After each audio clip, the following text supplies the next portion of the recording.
여러분, 차트를 보다 보면 캔들이 빠르게 움직일 때 생기는 갭들이 유난히 눈에 띄실 겁니다. 우리가 흔히 보는 그 페어밸류 갭. 근데 가끔 페어밸류 갭은 지지나 저항을 하지 못하고 반대 방향으로 가는 경우가 있어 손절이 나가는 경우가 꽤 있으실 겁니다. 그건 페어밸류 갭의 반대 개념인 인버스 페어밸류 갭을 몰랐기 때문입니다. 오늘은 바로 이 두 가지 갭이 시장 안에서 어떤 구조로 만들어지고 어떤 의미를 가지는지, 그리고 왜 이 두 개념을 함께 보면 가격의 흐름이 훨씬 더 명확하게 해석되는지 차근차근 설명드리겠습니다.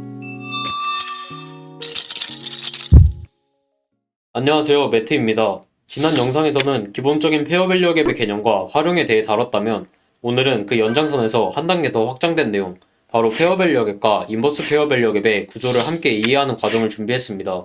이번 영상에서는 페어밸류 갭이 어떻게 형성되고 그 안에 어떤 유동성이 쌓이는지, 그리고 인버스 페어밸류 갭이 어떤 방식으로 반대로 작동하며 시장 해석에 왜 중요한지 명확히 정리해드리겠습니다.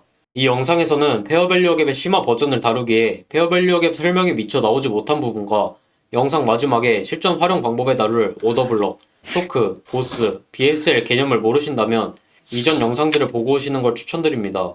먼저 페어밸류 갭을 다시 짚고 넘어가겠습니다. 페어밸류 갭은 단순 캔들 사이가 비어 보이는 구간이 아니라 가격이 너무 빠르게 움직이면서 그 구간에서 매수 혹은 매도 주문이 제대로 충돌하지 못한 상태를 의미합니다. 즉, 페어밸류 갭은 가격이 지나치게 빠르게 가버린 탓에 거래가 비어있는 구간, 쉽게 말해 시장이 스킵했던 가격대입니다. 이 구간에는 당시 체결되지 못한 주문의 잔여, 불균형 자체가 그대로 남습니다. 그래서 시장은 시간이 지나면 균형을 맞추기 위해 다시 그 구간을 확인하려는 성질을 보입니다. 그럼 비어버린 구간에는 어떤 유동성이 존재하고 있을까요?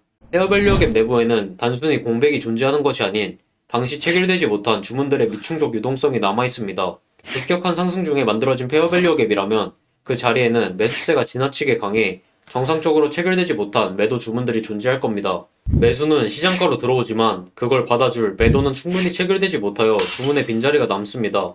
하락하면서 만들어진 페어밸류 갭이라면 매도세가 지나치게 강한 반면 그걸 받아줄 매수 물량이 충분하지 못해 체결되지 못하여 빈자리가 남는 겁니다.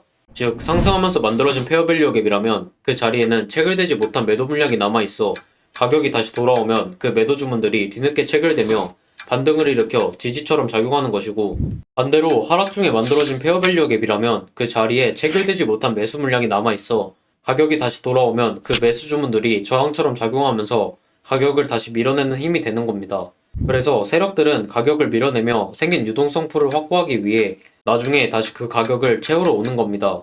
이제 페어밸류 갭을 다시 한번 설명드렸으니 심화 과정인 C 중앙값에 대해 알아보겠습니다.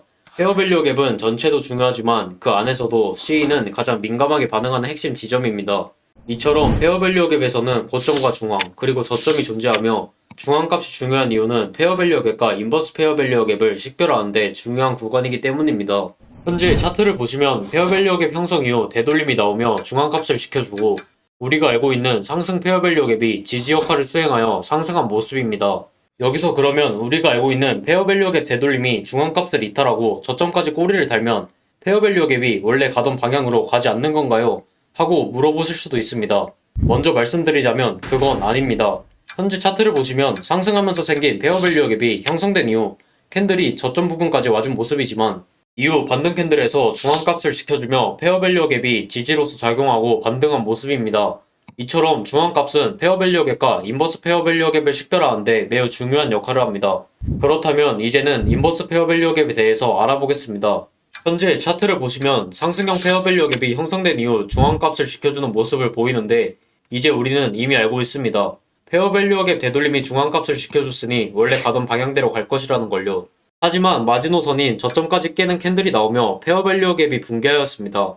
페어밸류 갭이 중앙값을 지켜주지 못하고 붕괴했다면 이제는 성격이 바뀌어 인버스 페어밸류 갭, 역 FVG로 변한 것입니다. 인버스 페어밸류 갭으로 성격이 변하면 더 이상 상승형 페어밸류 갭은 지지 역할을 하는 것이 아닌 말 그대로 반대 페어밸류 갭, 이제는 저항 역할로 변하게 됩니다. 인버스 페어밸류 갭으로 성격이 바뀐 이후 캔들이 인버스 페어밸류 갭의 중앙값에 돌아와 이제는 저항 역할을 하고 큰 하락이 나온 모습입니다. 반대로 하락하면서 생긴 페어밸류 갭의 중앙값 되돌림이 나온 모습을 보면, 아, 되돌림이 나왔으니까 이제 원래 가던 방향대로 저항 역할을 하고 내려가겠지 하실 겁니다. 하지만 캔들은 중앙값에서 저항받지 못하고 뚫으며 인버스 페어밸류 갭으로 성격이 변하였습니다. 이후 저항은 지지로 바뀌게 되면서 뚫는 직후 하락 캔들이 중앙값에서 지지를 받고 방향을 바꾸어 상승한 모습입니다.